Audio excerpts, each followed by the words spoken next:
Hello welcome, मैं हूं अरुण कुमार यादव और आज इस वीडियो में हम देखेंगे क्लास 9 की प्रश्नावली 1.5 के प्रश्न 1 और 2 का सॉल्यूशन। तो शुरुआत करते हैं पहले प्रश्न से। देखो यहाँ पर जो पहला प्रश्न है इसमें बोला गया बताइए नीचे दी गई संख्याओं में कौन कौन परिमेय है और कौन कौन अपरिमेय है। ठीक है, तो परिमेय अपरिमेय के लिए देखो यहाँ पर मैंने आपको पिछली वीडियोस में क्या बताया हुआ है कि अगर आपसे कुछ वर्गमूल में दिया हो और पूछा जाए कि वो परिमेय है या अपरिमेय, तो आपको पहले ये देखना है कि क्या वो पूर्ण वर्ग है। अगर वर्गमूल के अंदर पूर्ण वर्ग संख्या लिखी गई है तब तो ये परिमेय हो जाएगा। ठीक है, तब ये क्या हो जाएगा, परिमेय हो जाएगा। और अगर ऐसा नहीं है, वर्गमूल के अंदर ऐसी संख्या लिखी गई है जो पूर्ण वर्ग नहीं है, ठीक है, ये सब बातें मैं आपको पहले बता चुका हूँ, फिर भी हो सकता है किसी ने ना देखा हो, तब ये अपरिमेय हो जाएगा। क्या हो जाएगा, तब ये अपरिमेय हो जाएगा। ठीक है, पूर्ण वर्ग का मतलब क्या है, देखो पूर्ण वर्ग का मतलब है जैसे आप अगर 1 का वर्ग निकालते हो तो 1 मिलता है, 2 का वर्ग निकालते हो 4 मिलता है, 3 का वर्ग निकालते हो 9 मिलता है, 4 का वर्ग निकालोगे 16 मिलेगा, इसी तरह से आगे भी। तो जो ये वर्ग करने पे संख्याएं आ रही हैं इनको हम पूर्ण वर्ग बोलते हैं। तो जब ये सब अगर वर्गमूल में है तो वो परिमेय है, अगर ऐसा नहीं है तो अपरिमेय। तो पहला सवाल देखते हैं इसका। पहला पार्ट क्या है, 2 में से वर्गमूल 5 घटाया गया। ठीक है, तो ये परिमेय है अपरिमेय। याद रखना यहाँ पर सिर्फ 2 के बारे में नहीं पूछा जा रहा, ना ही सिर्फ वर्गमूल 5 के बारे में पूछा जा रहा है। यहाँ पर पूछा जा रहा है 2 में से जब वर्गमूल 5 घटाया जाएगा तो कुछ ना कुछ तो आता होगा, वो जो चीज़ आएगी घटाने के बाद वो क्या होगी। ठीक है, मतलब 2 माइनस वर्गमूल 5 पूरे को पूछा जा रहा है कि क्या है ये। तो ये पूरा क्या होगा, देखो ये पूरा हो जाएगा अपरिमेय। कैसे होगा मैं बताता हूँ, पहले मैं लिख लेता हूँ। ये क्या हो जाएगा, अपरिमेय संख्या। ठीक है, कैसे होगी, देखो अगर मैं सिर्फ 2 की बात करूँ तो सिर्फ 2 परिमेय होगा। अगर मैं सिर्फ वर्गमूल 5 की बात करूँ तो 5 एक पूर्ण वर्ग नहीं है, मतलब ये अपरिमेय होगा। तो मतलब परिमेय में से घटाया जा रहा है अपरिमेय संख्या को, तो परिमेय में अपरिमेय जोड़ो या घटाओ, उत्तर जो आता है वो अपरिमेय ही आता है। ठीक है, तो ये आपको समझ में आ गया पहला। दूसरा देखो, दूसरा यहाँ पर है 3 जमा में वर्गमूल 23 और फिर माइनस में है वर्गमूल 23। अब दिखने में तो ऐसा लग रहा है कि भाई 3 एक परिमेय था, उसमें अपरिमेय जोड़ दिया गया या घटा दिया गया, लेकिन अगर आप ध्यान से देखो तो वर्गमूल 23 में से वर्गमूल 23 घट गया, तो वर्गमूल वाला तो बचा ही नहीं ना। यहाँ पे क्या बचा, यहाँ पे सिर्फ 3 बचा। ठीक है ना, यहाँ पे प्लस का वर्गमूल 23 है, ब्रैकेट के बाहर माइनस है फिर, ठीक है, वर्गमूल 23 है, तो ये तो ऐसे ही घट जाएगा। तो मतलब क्या, मतलब कि यहाँ पर सिर्फ 3 बचा, और 3 तो परिमेय होता है। मतलब आपको सोल्व करके भी देखना है कि जो वर्गमूल के अंदर है कहीं वो खत्म तो नहीं हो जा रहा, जैसे यहाँ पर। ठीक है, आप चाहो तो ब्रैकेट खोल के एक स्टेप मैंने छोड़ दिया यहाँ पर। ठीक है, आप इसको ऐसे भी लिखोगे 3 प्लस, जिसको समझ में ना आया हो फिर ये काटना। ठीक है, एक ही बात है क्योंकि यहाँ पर कोई फर्क नहीं पड़ रहा था, तो मैंने बिना ब्रैकेट हटाए काट दिया। ठीक, तीसरे की बात अगर हम करें तो यहाँ पर भी दिखने में क्या लग रहा है कि भाई वर्गमूल वाली संख्या यहाँ पे आ रही है। ठीक है, और वर्गमूल के अंदर पूर्ण वर्ग भी नहीं है, लेकिन यहाँ पर वर्गमूल 7 से वर्गमूल 7 कट जा रहा है, क्या बच रहा है, सिर्फ 2/7। अब यहाँ पर तो कुछ ऐसा बचा नहीं वर्गमूल के अंदर जो दिक्कत करे, तो फिर तो ये परिमेय हो जाएगा। ठीक है, ये क्या हो जाएगा, परिमेय हो जाएगा।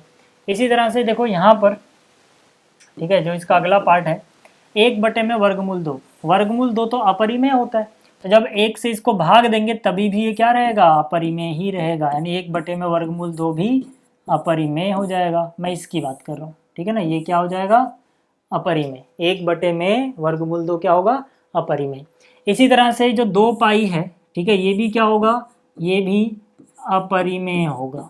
कैसे, ठीक है, आप बहुत सारे यहाँ पर सोचते हैं कि भाई जो पाई है उसका मान हम 22/7 लिखते हैं। प्रश्न 3 जो है उसमें यही बात पूछी गई है कि भाई जब पाई का मान जब आप पाई का मान 22/7 लिखते हो फिर तो ये परिमेय होना चाहिए था, लेकिन यहाँ पर मैंने क्या बोला, अपरिमेय बोला। क्यों, क्योंकि ये इसका एग्जैक्ट वैल्यू नहीं होती, ये इसका निकटतम मान होता है। ठीक है, एकदम ठीक वैल्यू ये नहीं होती है। ठीक है, एकदम सही वैल्यू जो है वो 22/7 नहीं होती। हम कैलकुलेशन करने के लिए जब अपने सवालों को कर रहे होते हैं तब वहाँ पे पाई का मान 22/7 यूज करते हैं, लेकिन असलियत में जो पाई है वो एक अपरिमेय संख्या होती है। ठीक है, उसको ऐसे बटे में नहीं लिखा जा सकता, वो एक निकटतम मान है इसका 22/7, जो हम यूज़ कर लेते हैं कैलकुलेशन में, बट असलियत में वो एग्जैक्ट वैल्यू नहीं है, फिर से बोल रहा हूँ, इसलिए ये अपरिमेय संख्या है, आप याद रखना। ठीक, तो यहाँ पर पाई के ऊपर बहुत बार पूछा गया है कि पाई क्या है, तो आपको याद रखना है पाई अपरिमेय संख्या है। ठीक, तो पहला प्रश्न हो गया। दूसरे की बात करते हैं। अब देखो जो प्रश्न 2 है इसमें बोला गया निम्नलिखित व्यंजकों में से प्रत्येक व्यंजक को सरल कीजिए। तो यहाँ पे हमें कुछ व्यंजक दिए गए हैं, इनको सरल करना है और यहाँ पे वर्गमूल वाली संख्याएं भी आ रही हैं। तो पहले मैं आपको कुछ नियम बता दूं वर्गमूल वाली संख्याओं को कैलकुलेट करने के, उसके बाद हम इनको देखेंगे। तो पहली बात तो ये याद रखना कि जैसे मान लो अगर वर्गमूल 3 है और इसमें आप जोड़ते हो वर्गमूल 3, तो यहाँ पे 3 और 3 6 मत करना। ठीक है, यहाँ पे 3 और 3 6 नहीं करोगे, जोड़ रहे हो तो ये जुड़ेगा, इसके बाहर कुछ नहीं तो 1 समझो, इसके बाहर कुछ नहीं तो 1 समझो, 1 और 1 2। ठीक है, तो यहाँ पे हो जाएगा 2 वर्गमूल 3। पहली बात तो ये याद रखना। ठीक है, अब अगर आपको समझ में नहीं आया है तो इसको ऐसे समझ सकते हैं हम कि वर्गमूल 3 जो है इसको आप एक सेब समझो। ठीक है, वर्गमूल 3 को क्या समझो आप, एक सेब समझो। ठीक है, तो ये वाला वर्गमूल 3 मतलब एक सेब हुआ, प्लस फिर ये वाला वर्गमूल मतलब एक सेब हुआ, तो सेब जमा सेब कितने सेब, 2 सेब। अब हमने सेब किसको बोला था, वर्गमूल को, यानी कि 2 सेब की जगह फिर से वर्गमूल 3 लिख दो। ठीक है, अब उम्मीद है आपको समझ में आ गया होगा। तो याद रखना, ठीक है, कि ऐसे हम वर्गमूल 3 वर्गमूल 3 वर्गमूल 6 मत लिखना। ठीक है, इसी तरह से अगर वर्गमूल 3 है और वो जोड़ा जा रहा है मान लो वर्गमूल 2 में, तो अब ये जुड़ेगा ही नहीं। ठीक है, क्योंकि एक जैसा ही वर्गमूल वाला जुड़ सकता है। वर्गमूल 3 में जुड़ सकता है, वर्गमूल 2 में जुड़ सकता है। अगर एक वर्गमूल 3 है दूसरा वर्गमूल 2 है तो इनको कुछ नहीं करना, ये ऐसे ही रहेंगे। ठीक है, ये जुड़ेंगे नहीं। क्यों? क्योंकि अगर आपसे पूछा जाए कि भाई वर्गमूल 3 को अगर आपने सेब बोल दिया तो वर्गमूल 2 थोड़ी सेब होगा, क्योंकि वर्गमूल 3 को हम सेब बोल रहे हैं। तो ये मान लो अनार है, तो सेब में अनार जोड़ोगे, मान लो एक सेब जमा एक अनार, क्या 2 अनार होंगे? नहीं। क्या 2 सेब होंगे? नहीं, वो तो अलग अलग ही रहेंगे ना। सेब को हम अनार में नहीं जोड़ सकते, इसीलिए वर्गमूल 3 वर्गमूल 2 में नहीं जुड़ेगा। ठीक, और इसी तरह से अगर आप मान लो गुणा करोगे, तो मान लो अगर एक वर्गमूल वाला है, ठीक है, और दूसरा मान लो यहाँ पे वर्गमूल वाला है, अब ये गुणा हो जाएगी। ठीक है, 3 गुणा 2, ये गुणा हो जाएगी इनकी, 3 दूनी 6, ये हो जाएगा। ठीक है, वर्गमूल के अंदर वाला वर्गमूल के अंदर वाले को गुणा कर सकता है, चाहे वो अलग हो तब भी, लेकिन जुड़ नहीं सकता, घट नहीं सकता वैसे। ठीक है ना, तो ये सब ठीक है। तो आपको ये सारी बातें समझ में आ गई। अब पहला सवाल शुरू करता हूँ मैं। पहला सवाल देखो क्या है, 3 जमा में वर्गमूल 3 और 2 जमा में वर्गमूल 2। ठीक, अब देखो ऐसे में आपको पिछली क्लास में मैंने आपको बताया था क्लास 8 में कि भाई जब ब्रैकेट हो तो ये वाली चीज़ पहले इसको गुणा करेगी, फिर यही चीज़ इसको गुणा करेगी, फिर बारी आएगी इसकी, फिर ये इसको गुणा करेगी और ये इसको गुणा करेगी, इस तरह से चलता है। ठीक है, तो सबसे पहले इसकी बारी आई। ठीक है, कोई भी वर्गमूल में नहीं है तो कोई दिक्कत नहीं है, ऐसी गुणा तो आप करते हुए आए हो।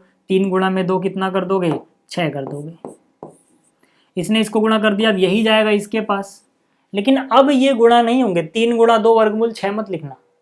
क्यों? क्योंकि ये वर्गमूल के अंदर है लेकिन ये वर्गमूल में नहीं है। तब गुणा कैसे होती है, तब हम देखते हैं इसके बाहर क्या है। अगर कुछ है तो ठीक है, मान लो यहाँ 2 होता तो 3 दूनी 6 √2 हो जाता, लेकिन यहाँ पे कुछ नहीं तो 1 समझेंगे, तो 3 गुणा 1। ठीक है, इस तरह से होगा ये 3 गुणा 1 कितना, 3, और साथ में चिपका के ये वर्गमूल 2 लिखोगे, इस तरह से होती है। ठीक है, फिर प्लस प्लस प्लस प्लस। अब इसकी बारी आएगी, ये पहले इसको गुणा करेगा फिर यही इसको भी गुणा करेगा, लेकिन कैसे होगी वो देखो।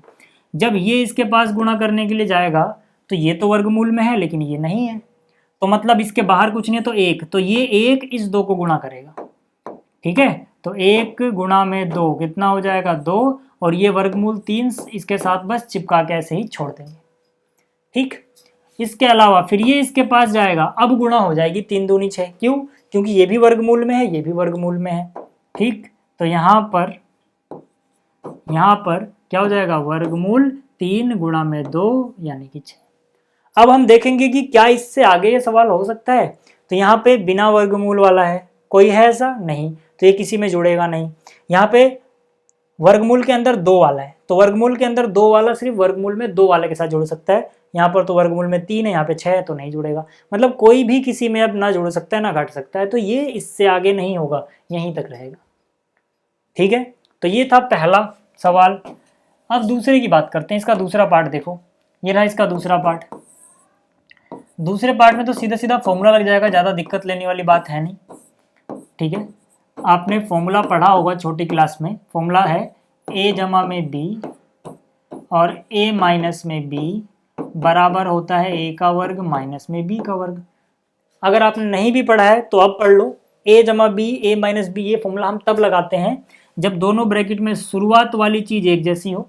यहाँ पर a तो यहाँ पर a होना चाहिए, यहाँ पर 3 है तो देखो यहाँ पर 3 है, यहाँ पर b है तो यहाँ पर b होना चाहिए, मतलब बाद में जो चीजें हैं वो भी सेम होनी चाहिए। यहाँ पे √3 है, यहाँ पे ठीक है वर्गमूल 3 मतलब √3 है, तो ये दोनों भी सेम है। निशान अलग होना चाहिए, एक जगह प्लस तो एक जगह माइनस, तो एक जगह प्लस तो एक जगह माइनस, मतलब ये फॉर्मूला लग सकता है। ठीक है, फिर से बोल रहा हूँ, जब दोनों में शुरू वाली चीज एक जैसी हो, बाद वाली चीज एक जैसी हो, निशान अलग अलग हो, एक जगह प्लस एक जगह माइनस, तो ये फॉर्मूला लगाते हैं। इस फॉर्मूले के हिसाब से क्या होता है, जो दोनों में शुरू में है उसका वर्ग कर दो, तो दोनों के शुरू में क्या है 3, तो 3 का वर्ग कर दो, फिर माइनस लगाओ, फिर ये b का वर्ग है मतलब जो दोनों में बाद में है उसका वर्ग कर दो, तो दोनों के बाद में क्या है वर्गमूल 3, तो वर्गमूल 3 का वर्ग कर दो। ठीक है, तो आपको समझ में आ गया होगा कि ये फॉर्मूला हम कब लगाएंगे। पिछली बार क्यों नहीं लगाया, क्योंकि यहाँ ऐसा कुछ नहीं था, यहाँ पे 3 था तो यहाँ पे 3 नहीं था। ठीक है, तो यहाँ पे 3 का वर्ग कितना होता है 9, अब यहाँ पर वर्ग कितना होगा 3, ये अजीब सी बात हो गई, क्योंकि यहाँ 3 का वर्ग 9 हुआ, यहाँ 3 का 9 क्यों नहीं किया, क्योंकि देखो यहाँ पर वर्ग है तो यहाँ पे वर्गमूल भी है, वर्ग और वर्गमूल दोनों एक दूसरे के उल्टे होते हैं, तो वर्गमूल से ये वर्ग समझ लो कट गया। ठीक है, 3 आ गया, तो यहाँ पर 9 में से 3 गया तो कितना बचा 6 बचा। तो आपको याद रखना है कि अगर कोई संख्या मान लो x है और इसका वर्गमूल है और फिर इसका वर्ग भी किया जाए तो ये x ही उत्तर आता है, क्योंकि इससे ये समझ लो कट जाएगा, तो वहीं यहाँ पर 3 ही उत्तर आएगा, जबकि यहाँ पे वर्गमूल नहीं था तो 9 आया। ठीक, तो उम्मीद आपको ये समझ में आ गया होगा दूसरा हिस्सा। अब तीसरे की बात करते हैं। ठीक है, तीसरे हिस्से में भी फॉर्मूला लग जाएगा। तीसरा हिस्सा क्या है, वर्गमूल के अंदर 5 है जमा में वर्गमूल के अंदर 2 है और इसका वर्ग है। अब आपने फॉर्मूला पढ़ा हुआ है a जमा में b का वर्ग कितने के बराबर होता है, a का वर्ग जमा में b का वर्ग जमा में 2 गुणा a गुणा b, मतलब जो दोनों में पहले है उसका वर्ग करो। दोनों में से पहले क्या है वर्गमूल 5, इसका वर्ग कर दो, प्लस फिर जो बाद में है उसका वर्ग करो, बाद में क्या है वर्गमूल 2, इसका वर्ग कर दो, फिर प्लस फिर 2 लिखो, फिर यहाँ पर a b जो था वो यहाँ पे लिख दो। तो यहाँ पर a क्या काम कौन कर रहा है √5, यहाँ पे कौन कर रहा है √2। ठीक है, तो यहाँ पर अभी मैंने बताया वर्गमूल के अंदर कोई संख्या हो उसका वर्ग हो रहा हो तो वही संख्या आ जाती है। ठीक है ना, इससे ये दोनों कट जाएंगे। इसी तरह से यहाँ पर 2 आ जाएगा। यहाँ पर देखो ये वर्गमूल के बाहर है तो ऐसे ही रहेगा, दोनों ये दोनों वर्गमूल में है तो ये हो जाएंगे आपस में गुणा, 5 दूनी 10, 5 और 2 कितना हुआ, 5 और 2 हुआ 7 और ये कितना 2 वर्गमूल 10। अब ये जुड़ नहीं सकते क्योंकि ये वर्गमूल 10 वाला है, यहाँ पे वर्गमूल नहीं है, ऐसे ही रहेंगे। ठीक है, तो ये हो गया तीसरा। अब बात करते हैं चौथे की। चौथे में भी देखो फॉर्मूला लग जाएगा। जो चौथा हिस्सा है इसका, यहाँ पर है वर्गमूल 5 माइनस में वर्गमूल 2 और यहाँ पे है वर्गमूल 5 प्लस में वर्गमूल 2। वही वाला फॉर्मूला a जमा b a माइनस b, यानी जब शुरुआत में दोनों एक जैसे बाद में दोनों एक जैसे, निशान अलग अलग है। ठीक है, तो वही फॉर्मूला लगेगा। फॉर्मूले के हिसाब से शुरुआत में जो दोनों हैं एक जैसे उनको उसका स्क्वायर करो, बाद वाले का स्क्वायर घटा दो। ठीक है, तो वर्गमूल 5 का वर्ग 5 हुआ, वर्गमूल 2 का वर्ग 2 होता है, 5 में से 2 जाएगा तो 3 बचता है। ठीक है,